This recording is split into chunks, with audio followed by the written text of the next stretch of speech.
Good morning friends, Ladakh ট্যুরের day 8 এর second এপিসোডের ভিডিওতে আপনাদের আরও একবার স্বাগত জানাই।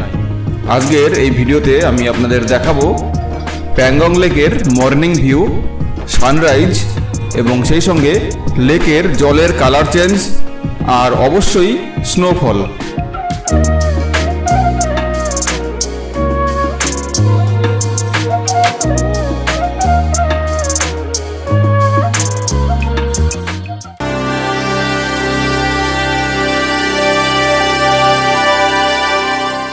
Good morning friends, good morning from Pangong. আজকে আমাদের লে লাদাখ ট্যুরের ডে 8 আর আজকে আমি এই মুহূর্তে রয়েছি প্যাংগং লেকের জাস্ট ধারে। গতকাল আমরা প্যাংগং লেকে নাইট স্টে করেছি। গতকাল যখন এখানে পৌঁছেছি আশেপাশে খটখটে বরফ, মানে খটখটে পাথর ছিল, বরফের কোনো চিহ্ন ছিল না। আজকে সকালে দেখুন প্রচুর বরফ পড়েছে, এই দেখুন প্রচুর বরফ। আর এখন আমরা waiting for sunrise at Pangong lake. আমার পেছনে যে পাহাড়টা দেখতে পাচ্ছেন, সে পাহাড়ের পেছন দিকটা লাল হয়ে উঠছে আর প্যাংগংয়ের জল হালকা লাল এবং সাদা। Just waiting for sunrise. গতকাল আমরা যখন প্যাংগংয়ে পৌঁছাই তখন এই ধরনের ভিউ ছিল, কোথাও কোনো রকম বরফের চিহ্ন মাত্র ছিল না।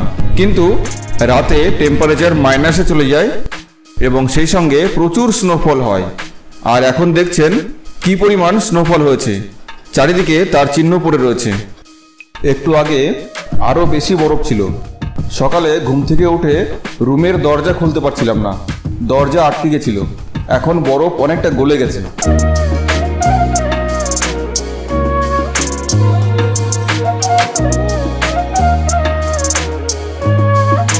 এইখানে দেখুন গাড়ির এখানে কি পরিমাণ বরফ জমেছে। আর এই গাড়িটার বনেটটা দেখুন, বরফের মোটা লেয়ার জমে গেছে। আর এখন সকাল 5:30, ভয়ঙ্কর ঠান্ডা, টেম্পারেচার এখনও মাইনাসে রয়েছে, মাঝে মাঝে স্নোফল হচ্ছে। বেশিক্ষণ বাইরে থাকা যাচ্ছে না, গ্লাভসের ওপর দিয়ে বরফগুলো টাচ করলে প্রচণ্ড ঠান্ডা লাগছে।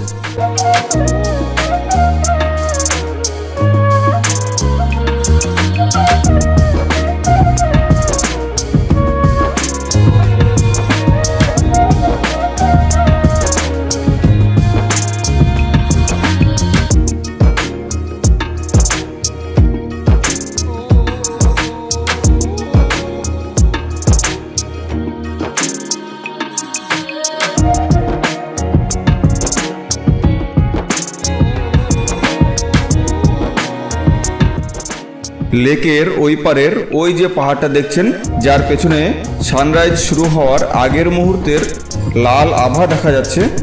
গতকাল যখন আমরা এখানে এলাম তখন ওইখানে বরফের চিহ্ন মাত্র ছিল না, তার বদলে এই রকম চিত্র ছিল। শুকনো খটখটে একটি পাহাড়, তার নিচে লেকের ঘন নীল জল আর সেই সঙ্গে ঘন নীল আকাশ।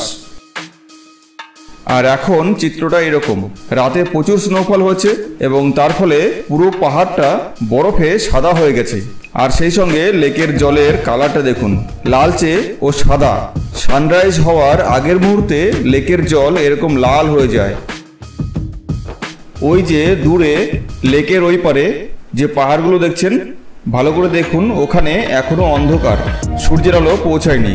অথচ এখানে উল্টো দিকের পাহাড়ের মাথাগুলো দেখুন, সূর্যের আলো অর্থাৎ রোদ চলে এসছে। এখনও কিন্তু সানরাইজ হয়নি, অথচ রোদ চলে এসছে। কি অদ্ভুত না? ওই যে পাহাড়টা দেখছেন, ওই পাহাড়ের পেছন থেকেই সানরাইজ হবে। আর জলটা দেখুন লাল হয়ে উঠেছে।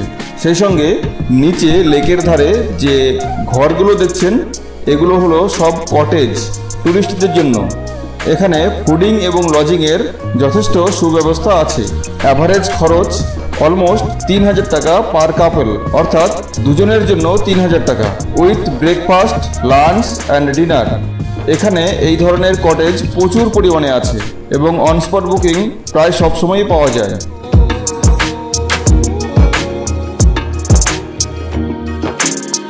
এখানে আরও একটা অদ্ভুত বিষয় হলো, এখানে সকাল হয় 5:30টায় আর সন্ধ্যা হয় 8টায়। ডে লাইট অলমোস্ট 15 ঘন্টা। ওই দেখুন পাহাড়ের মাথায় সানরাইজ শুরু হয়ে গেছে, সেই সঙ্গে আকাশটা লাল হয়ে উঠেছে। মনে হচ্ছে যেন পাহাড়ের মাথা থেকে আগ্নেয়গিরির লাভা বেরোচ্ছে। কি অসাধারণ দৃশ্য না, অসাধারণ ভিউ। তো এখন আপনারা দেখছেন প্যাংগং লেকের সানরাইজের ভিউ।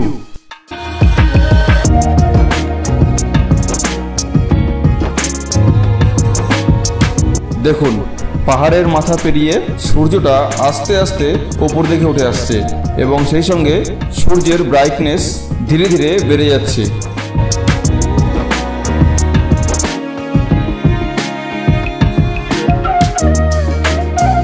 তো বন্ধুরা, ডে 8-এর সেকেন্ড এপিসোডের প্যাংগং লেকের মর্নিং ভিউ এবং সানরাইজের ভিডিও এখানে শেষ করলাম। ভিডিও কেমন লাগলো সেটা কমেন্ট বক্সে জানাবেন এবং সেই সঙ্গে আমার চ্যানেলটিকে সাবস্ক্রাইব করার অনুরোধ রইল। সকলে অনেক অনেক ভালো থাকবেন। সকলকে আরও একবার জানাই গুড বাই।